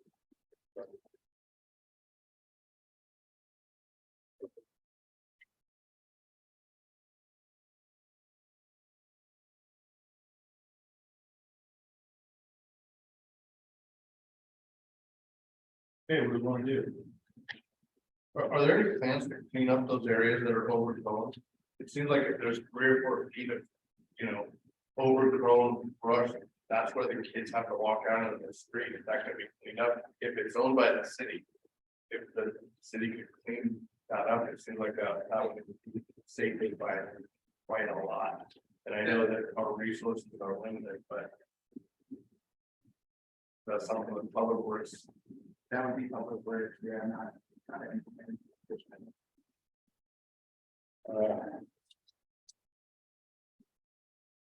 In theory, yes, we could go and clear some of those areas out. Practically, I don't know. The size of our public works staff and our resources, I'm not sure how. Anything, as you mentioned, anything to be done in feasible reason, but I just don't, I can't speak for that at this point. However, some of the overgrowth, we'd have to look at where the property lines are, because some of it might actually fall to the property owner. And then we'd also have to work to make sure that by removing growth, we're not technically damaging private property in that process, but we remove trees or something that then disadvantages the current property owner. We'd have to look into it. So is it feasible? In theory, yes. In practice, I can't tell you how that would go. Sounds like there's pavement underneath some of that. Yeah, there's inches of debris covering at least 3 feet of some portion of it. I will say if it's area that's a part of the recommended condition was to provide a boundary survey all the way along the north, which would tell us where the right of way lines are. And anything that is inside of the right of way, you could take a condition of approval that the applicant to clear those areas. Well, there's no reason why you could do that. So putting that on the applicant, but the only for the areas that are in the right. Seems like a city responsibility. Oh, yeah. Maybe if it's, going all the way to Nursery Street. Okay. Maybe some of the residents could, the city council.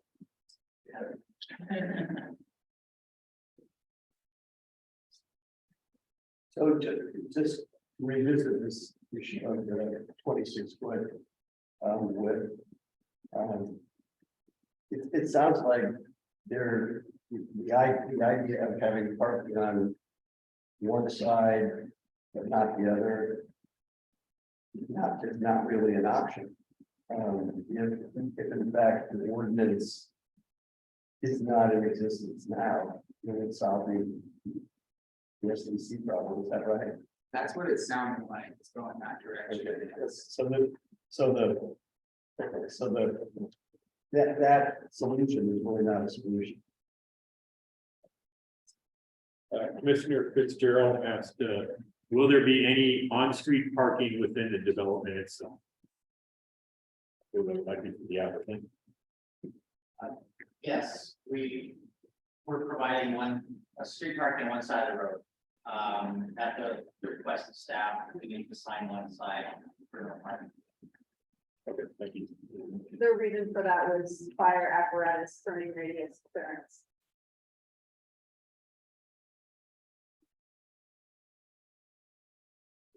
Holly, what's your thought on the bond for damage to the streets caused by the extra construction travel? It seems reasonable if that's been done in the past. Yeah, no, I've seen maintenance bonds for that sort of thing in the past on other projects. I think you would want to put it in there too, that the offsite, the Oak Street improvements be done after the primary work, the construction or construction activities, so that after all those vehicles are done, still there would be additional houses to build or additional vehicles for building the houses, but presumably those would be smaller comparatively than the large, trucks carrying excavators and that sort of thing. So we have smaller traffic, but you would at least get a large majority of that traffic through there, then through this. So that any damage caused by the larger construction traffic would be repaired. You still have over 70 loaded concrete trucks, but I don't know how you would Sidewalks and that's. once it gets down to development of individual lots, I don't know how you would follow that.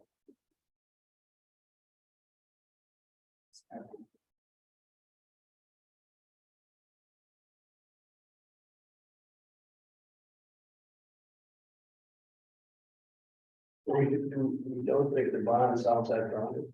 Well, during the initial construction and development of the subdivision, it would. So, and I do think that would be quite most of it. Especially if they're falling third out. It just wouldn't solve the. When you develop each lot.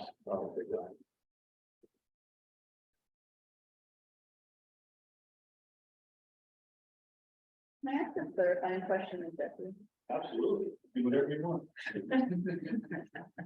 There's been no discussion about striking oak. Is there value in that? A lot of small towns don't have striking on some of these local level streets, or is it a collector? Is there any safety value in striking alone that could be a benefit there? Is it assumed that would happen if there was pavement like? I would say it's not as soon. I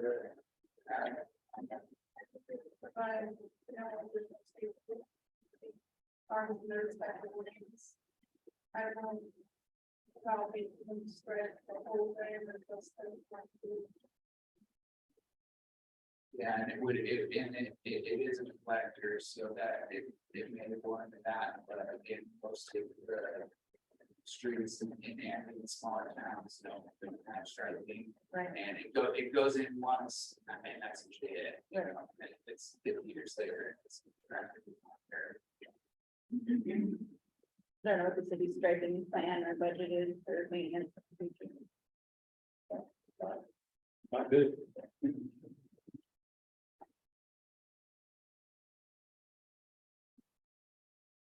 I would say, I think that there's other improvements that would be of more value.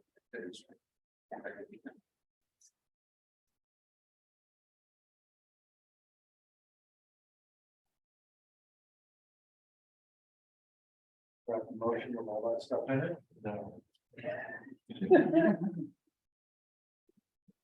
So, Holly, if we were to say we move to approve and we want the street widening, we have to specify whether it's the 20-foot or the 30-foot. We've already kind of decided that no parking on either side is not going to fly. We need to figure out wording for the construction bond. What else? The increase the usage of the which. You know, the bond to cover road damage due to construction. Whatever we want to do with the streets, the city engineers. It's fine. It's there. First year later. I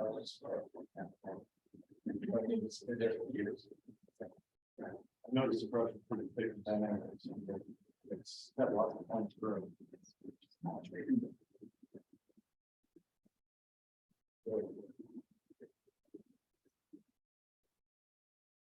And then, are we still in support of a resolution of those councils use SBC funds?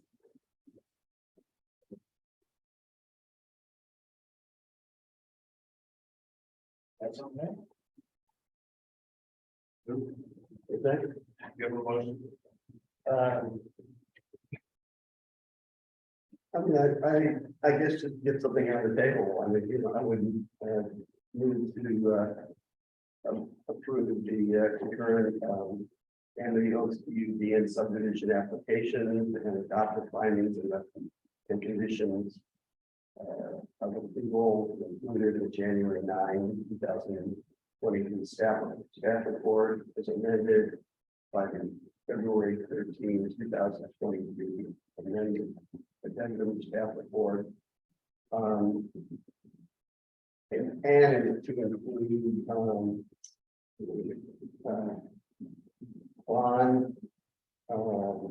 and what was it? We decided the wide street. I'm not sure where we were at on the white street. 22 foot would allow no parking on either side. 30 foot would allow parking on one side. If you had to allow parking on one side. Could include the 30-foot parking. So Excuse me, 30-foot wide. as recommended by the city engineer. Right. Okay. Is there anything else? To support a resolution. Oh, yes, and support a resolution to the city council. Do we have anything on the books now? And an increase in use in the green space. Right. Are there specifics about the increased use of green space? I think we're suggesting that we want to require a trail fencing, no Well, fencing. Yeah, I just wanted to increase what people would be able to use, or, you know, at least people from the PUD. Offset the small development standards, so I don't know how to craft that or what would be acceptable to the applicant. If that's just a trail or open, accessible, can't be fenced. Or if we have to put percentages in.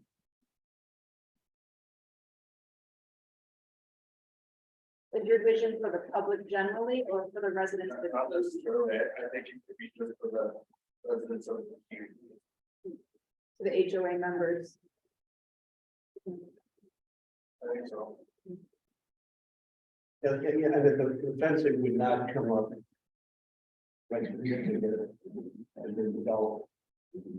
Actually, not the development, but the house.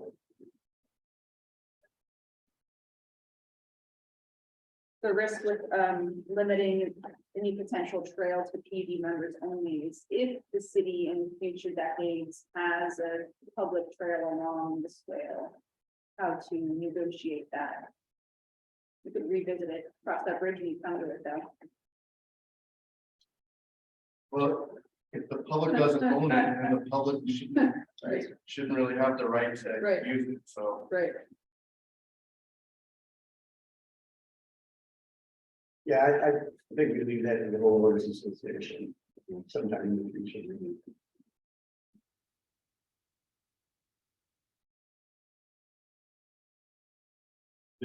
So we kind of have a motion being formed, but Commissioner Fitzgerald had a couple more questions you want to do the motion first, then discuss. it? No, let's get the questions, because this is just, we're just spitballing, trying to see what this is gonna sound like. His question is, and this may be for the applicant, or maybe in the staff report. He would like to know the length of time it would take for the development to be completed. Is the plan for each phase to be completed before the subsequent phase is begun? And his concern being that if it's 3 to 5 years, that's an awfully long time for a neighborhood to put up with construction noise, increased traffic, and et cetera. So I thought that question was answered, it was like 1 year to get the subdivision done. And then 3 years, years. if we look at potentially 4 years then, before this project is fully complete. Okay. 4 years, Commissioner. He says, thank you. So we're talking 1 year for the streets and the flats to be laid out. And then over a period of 4 years, the housing will be built. So roughly, maybe 5 years. Okay, for all of the housing. will be built. Yeah. 3 months, okay. The planning commission will remember that you recently revised your code to allow 18 months for plating because you were having a lot of time extensions on land divisions. Which is fine. Yeah, and there are extensions possible. There's not gonna be any construction going on, there has. Right.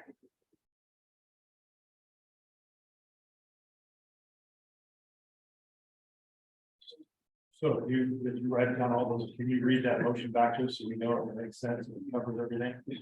The commissioner's motion was as stated in the staff report, which was to adopt the recommended findings and conditions of approval from the January staff report as amended by the February staff report. And with the following revisions, the addition of a maintenance bond for the construction of Oak Street prior to planning, correct? Street widening as recommended by the city engineer. The planning commission supports the city exploring SDC reimbursement methodology. Is that accurate? That's a city council issue. Correct. Which may not benefit this project, but would certainly benefit future projects and the city overall. And then number 4 revision would be increased use of the open space. Resolution to provide more open space. But I feel like that one needs some more specifics there. Yeah. And as far as the road, I believe the census was, as recommended by the engineer, with the 30 feet, was that the commissioners? 30 feet were less than 28 feet. Yeah. The applicant's proposal was to have the fence be right up against the property. So Yeah, so I don't know if you have a map available of the. You'll notice track P2, there's a short trail proposed for the PUD. And the proposal there would be a fence along the western boundary of that trail. And that was partly in discussion with the city, Public Works Department concerned about if the city were to assume ownership in the future, liability and maintenance and all of that. So that would really be the only access point for the public, and so the city's proposal was for that to be fenced along that trail. To prohibit public access.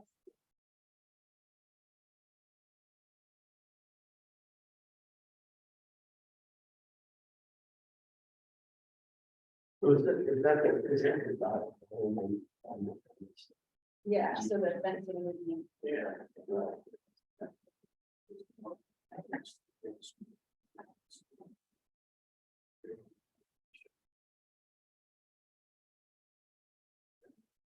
So one potential challenge to having a trail along the entire open space might be a northern access point.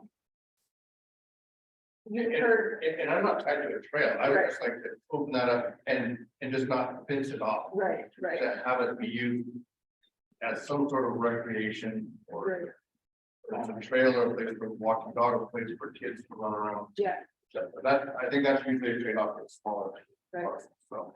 So one option might be, you heard concerns about the viability of lot 14, you could potentially consider, striking that lot and instead punching through a trail connection to go to the full extent of the open space there, which would result in a reduction of one lot, but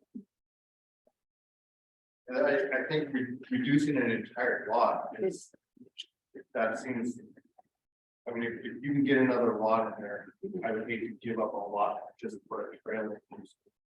So on the map that I'm looking at, there is a kind of a line drawn where it says existing limit of floodplain, of floodway for FEMA map.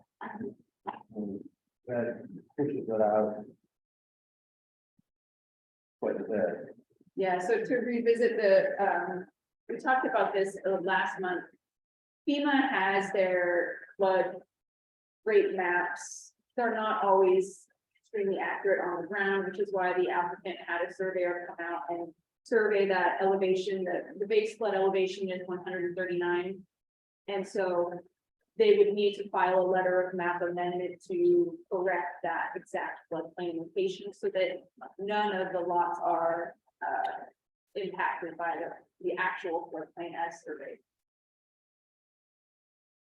And that's a condition of approval that they complete that letter of map amendment before they plat their subdivision. Next question. I'm sorry to interject, but I just want to make sure that the commission is aware that there's 2 points of access to the open space area. There's a trail which curves around from the street at 2 different locations, so there are access points there. What I think you guys are envisioning is that there be an additional trail which would veer off of that trail that would go down below. So there would be public access that way, or just access for the. Okay. I don't have the map.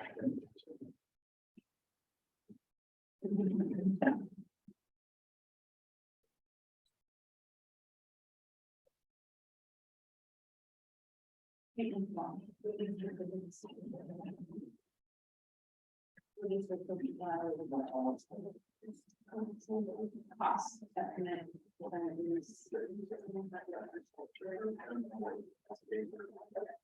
So the generic is fine. And if just for an EDM, you heard or the underlying utility. But then the plat, that would be really.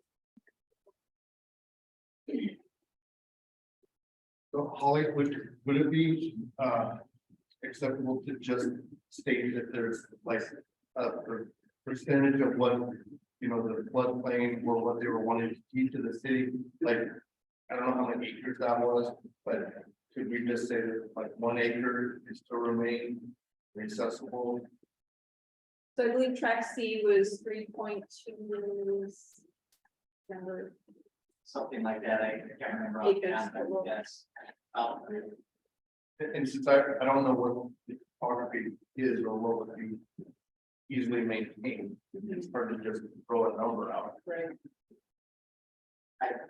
I think you could maybe state like so many feet of trail will be provided. And I'm not stuck on a trail, if it's it's like It's 3/4 of an acre area where. yeah, you're gonna have to kind of, walk slow for a trail. So there's not gonna be a big flat area that you can use for a picnic area or something like that. It'd be a nature trail. Okay. Another question from the audience. Well, I'm just curious, if you guys actually walk this green space before, because it's one thing to talk about it, it's another thing to live with it and see it in the seasons. It's not usable. mostly it's a danger. I don't let my kids go in there. My property borders the entire thing. It's a flood pit, it's drowning cancer. Currents fast through there. It's not usable year round.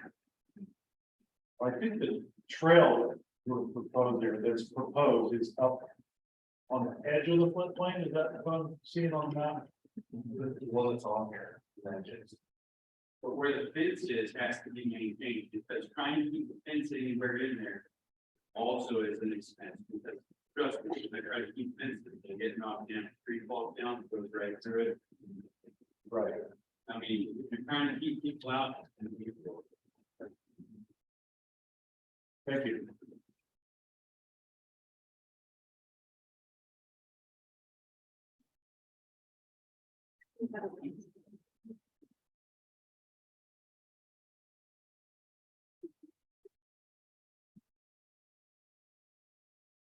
So where we're at, we have that motion. I guess I have one clarifying question. Does the bond have to stay in amount? I was just asking Jesse that, he was gonna check public works standards if we have that guidance there. I think for now, it could be generically worded in the condition. Have that for the duration of construction prior to planning. Because it seems like you want an amount, Yes. so it wasn't $5. Or could we have language that would say sufficient to protect against, I believe your public works design standards has guidance on bond amounts, both for performance and maintenance. I'm assuming. I'm not sure, this is kind of a unique Yeah. situation where it's damage to existing facilities, so it's hard to put a number on it. I think it's something that we can talk about it and put it as now, that should cover, reasonably cover everything.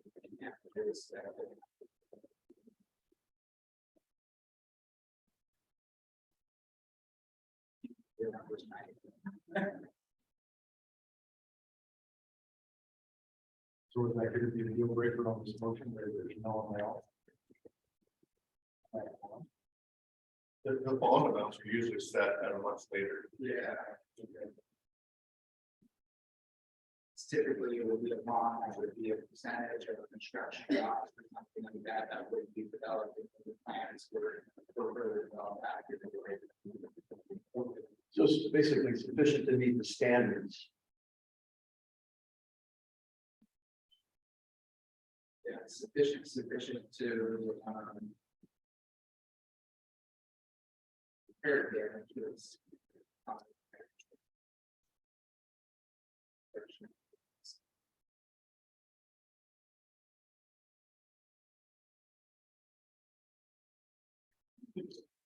So are we all comfortable with that motion that Holly wrote down? And Shall I repeat it? yes, please. Okay. So motion was as provided in the staff report, which included the findings and, the January staff report and the conditions as revised by the February staff report with the addition of, bond, for the maintenance bond for Oak Street prior to planning. The street widening as recommended by the city engineer, which was 30 feet wherever less than 28 feet width. Support the city council exploring SBC methodology for future projects reimbursement. And then increasing the use of green space.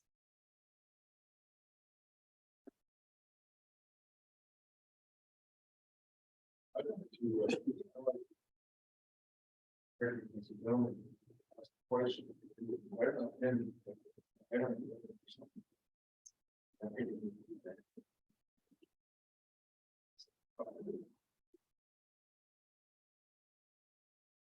You want us to go visit the site? They've been there. This is the first time. Right. And I guess I would agree that would probably be the best.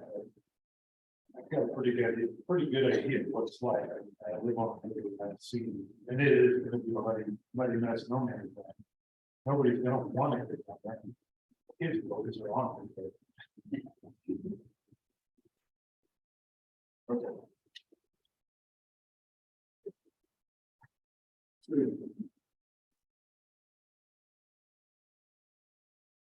So, Holly, would it be appropriate to just, assign a square footage or an acreage of land that is to be left accessible?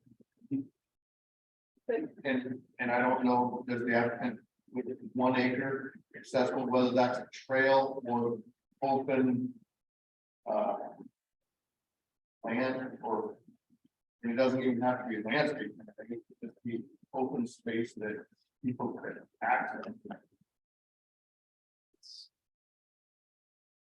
hard for me to know, just kind of shoot from the hip, how big that would be, but, you know, meandering trail to get down lower, closer to Ruyle, but still in a location where, you know, in normal years, you're not gonna be inundated by water.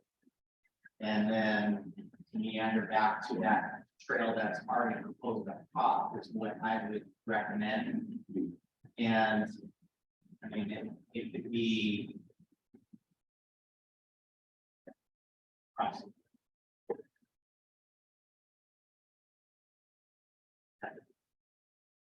I mean, it would be several hundred feet long at least to do that.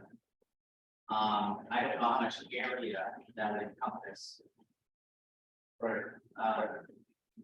Something else that just came to my mind is they throw boards and all the dams on that ash swale come spring, so the water's gonna stay high through most of the summer.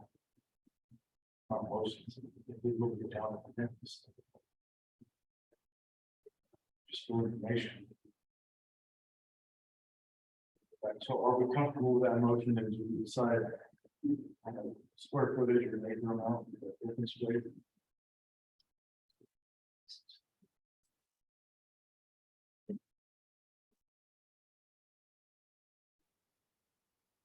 Heard the applicant saying that the trail following the topo line, the floodplain line would be more feasible, more sustainable than any trail that would meander down into the swale. Whether it goes for the full extent of the track, I don't know. Yeah, and I don't know, I don't know how to put that into a motion, or we just increase the usable footage of the green space.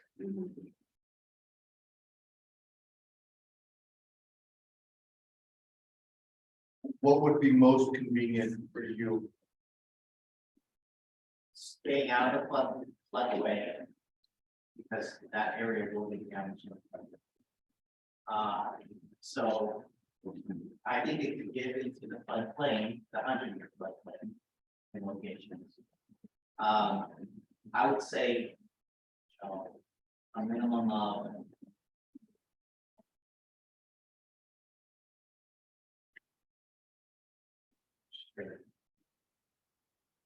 I don't know how to encapsulate that.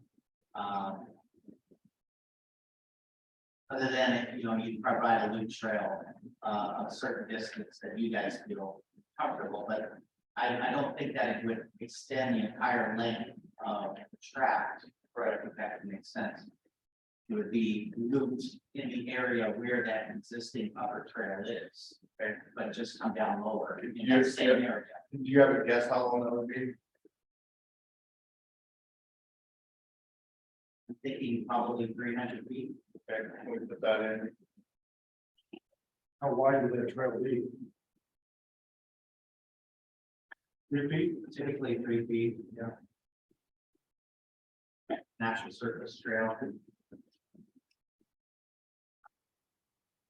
Is there an easy reference point on the map that we could look at, and does that put us at lot 17, lot 16?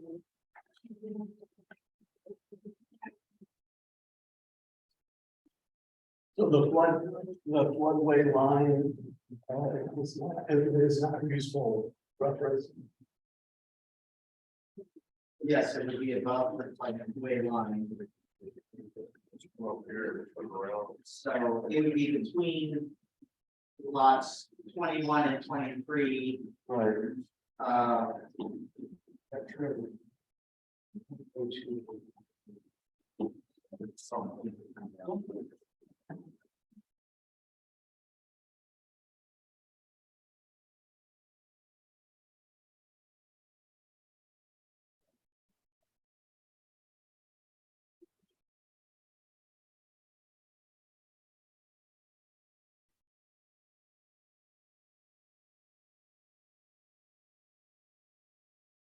So I would say probably 300 feet. Okay. Sorry, Where does that put us in, the lots? it's roughly between lots 21 and 23 in that area. Okay, I thought we were talking about going north from the existing trail. I was thinking it would be a loop trail I from see. the upper trail. I That would see. allow you to enter into the natural area and make it more useful. Okay, I was thinking a loop trail might be better than out and back trail. Okay, so it would just be looping and adding on to that. Okay, does that sound like enough green space to? It's not like a lot. I just don't know where to keep on and how we're looking to be there. I mean, you wouldn't want to get down that road, one trail with bias. That's what.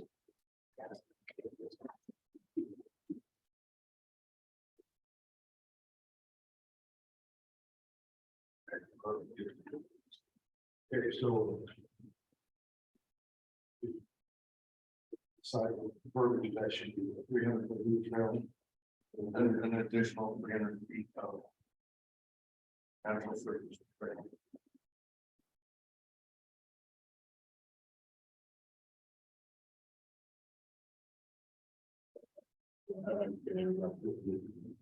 You're saying 300 additional feet, or were you applying 300 feet total, just so we have it clear, there's no It'd be an additional. additional, okay.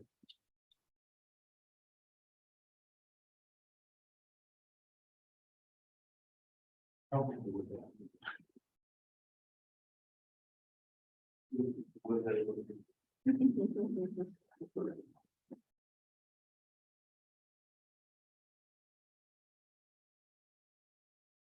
Those were all friendly and then this is one motion.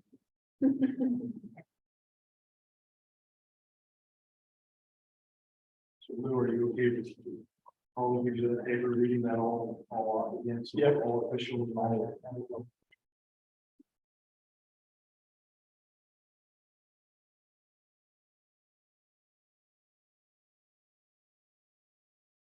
do it one more time if that's helpful.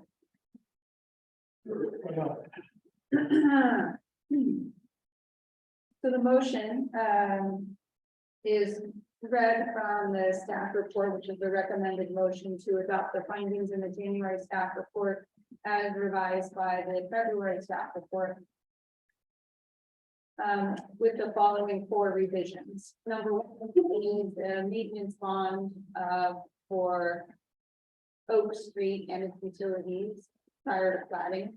Number 2 is street widening as recommended by the city engineer, which is 30 feet wide where it's less than 28 feet currently.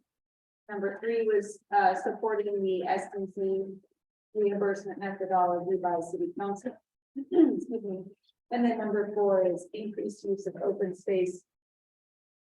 Specifically approximately 300-foot natural surface trail, 3 feet in width. Sounds like that's a loop trail.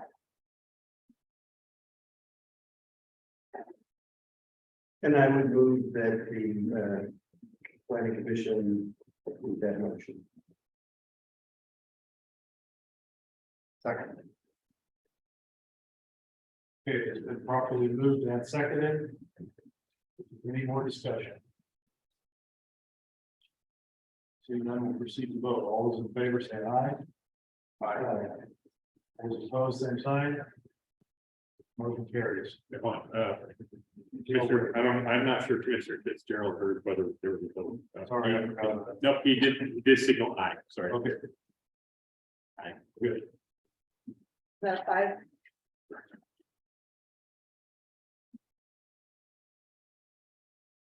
Okay. So we have no new business. So moving on, I would accept the motion to adjourn. We are adjourned at 8:38. Thank you, everybody, for your patience. One last final plea, if you spoke tonight during the meeting, have not completed a comment card, please do so before you depart, so we have an official record of that if this process continues beyond tonight.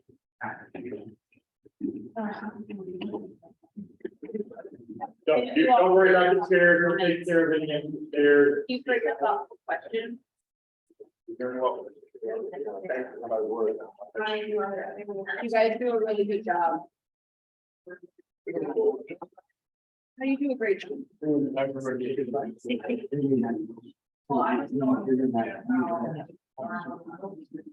Thank you so much.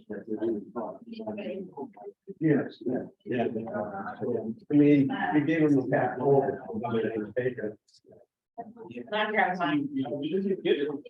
You have them.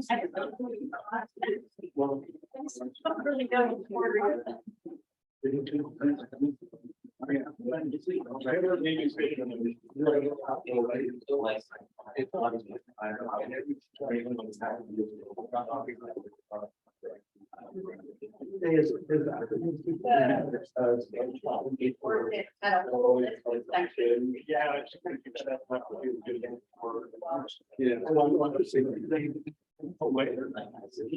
Yeah.